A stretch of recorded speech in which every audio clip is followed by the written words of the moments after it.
जय श्री कृष्ण। आज हम श्रीमद् भागवत रहस्य का तीसरा स्कंद का अध्याय नंबर 1 ही कंटिन्यू करेंगे। विदुर जी और उनकी पत्नी सुलभा का भगवत प्रेम। कृष्ण जी का कल रथ यात्रा निकलनी है और वो दुर्योधन को समझाने आ रहे हैं पांडवों के दूत बन के। तो अब दोनों का, विदुर जी और उनका क्या संवाद होता है, आगे चलेंगे। उनके आगमन से हमें आनंद होगा। सुलभा वो कहते हैं हम अपनी झोंपड़ी में बुलाएं तो उनका आदर सत्कार श्री कृष्ण का कैसे करेंगे।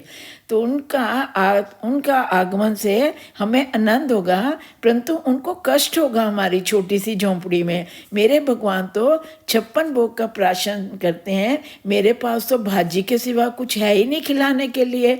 अपने मुख के लिए मैं भगवान को, अपने सुख के लिए मैं भगवान को कष्ट नहीं दे सकता। सुलभा ने कहा मेरे घर में चाहे कोई चीज़ नहीं है, परंतु मेरे हृदय में प्रभु के लिए अपार प्रेम है। वह प्रेम ही मैं भगवान के चरणों में अर्पित कर दूंगी। जो भाजी हम खाते हैं वही बहुत प्रेम से भगवान को भी खिलाऊंगी। जीव के सुधरने पर जीवन भी सुधरता है और जीव के बिगड़ने पर जीवन बिगड़ जाता है। कहते हैं ये जीवा ही है जो कि जीवन को सुधार भी देती है और उसको बर्बाद भी कर देती है। सीधा साधा भोजन करने से जीवन शुद्ध रहता है। यदि आहार सादगी पूर्व और शुद्ध होगा तो शरीर में सात्विक गुण की वृद्धि होगी। सत्व गुण के बढ़ने से सहन शक्ति बढ़ती है और अंत में बुद्धि स्थिर होती है। विदुर जी की तरह सादगी भरा जीवन जियो। सुलभा ने कहा कि मैं गरीब हूँ तो क्या हुआ, गरीब होना कोई अपराध थोड़ी है।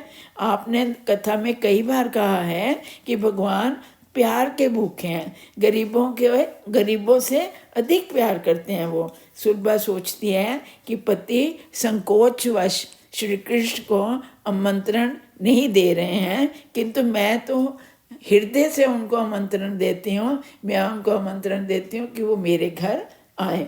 अगले दिन विदुर जी और सुलभा बाल कृष्ण की सेवा करते हैं और प्रार्थना करते हैं। रोज सेवा करते हैं, उनकी पूजा पाठ करते हैं, तो प्रार्थना करते हैं। रथ यात्रा के समय मार्ग में इकट्ठे हुए ब्राह्मणों के द्वारा की गई स्तुति सुनकर हर कदम पर द्रवित हो रहे हैं। हे दया के सागर, अखंड ब्रह्मांड के बंधु और समुद्र पर कृपा करने के हेतु उसके तट पर निवास करने वाले श्री जगन्नाथ स्वामी सदा मेरे नेत्रों के सम्मुख रहे।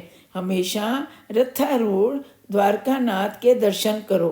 भगवान रथ में बैठकर जा रहे हैं। जब तक जीव शुद्ध नहीं होता है तब तक परमात्मा उससे आँख नहीं मिलाते, और जब तक 4 आँखें एक ना हो तब तक दर्शन का आनंद ही नहीं आता। विदुर और सुलभा भी रथ देख रहे हैं। विदुर जी सोचते हैं मेरी ऐसी तो पात्रता नहीं है कि भगवान मेरे घर आए, किंतु क्या एक नज़र मुझे देखेंगे भी नहीं क्या? पापी हूँ किंतु मेरे भगवान तो पापी का उद्धारक हैं, पतित पावन है। उनके लिए मैंने विषयों का त्याग कर दिया, 12 वर्ष तक अन्न नहीं खाया, क्या क्या नहीं सहा मैंने आपके लिए। क्या भगवान मेरी ओर एक दृष्टि भी नहीं करेंगे? कृपा कीजिए प्रभु, कृपा कीजिए। लोगों की भीड़ में रथ आगे बढ़ रहा था। प्रभु की आंखें तो नीची थी और देख रही थी।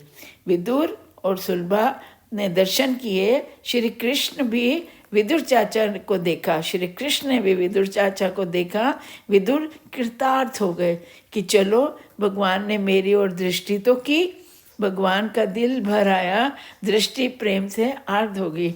उसकी आंखें भरी तो भगवान का भी दिल आर्द्र हो गया। सुलभा को लगा कि भगवान मेरी ओर देखकर हंस रहे हैं। प्रभु की दृष्टि ने विदुर जी से कहा कि मैं आपके घर आऊँगा।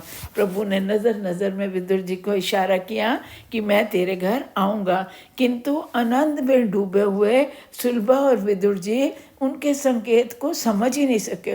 इतना प्यार कृष्ण के लिए वो उन्होंने कहा भी, इशारा भी किया, लेकिन ये दोनों तो उनके दर्शन में मस्त थे, इन्होंने उनके इशारे को समझा ही नहीं। इसके आगे दोबारा यही अध्याय आगे चलेंगे। बहुत सुंदर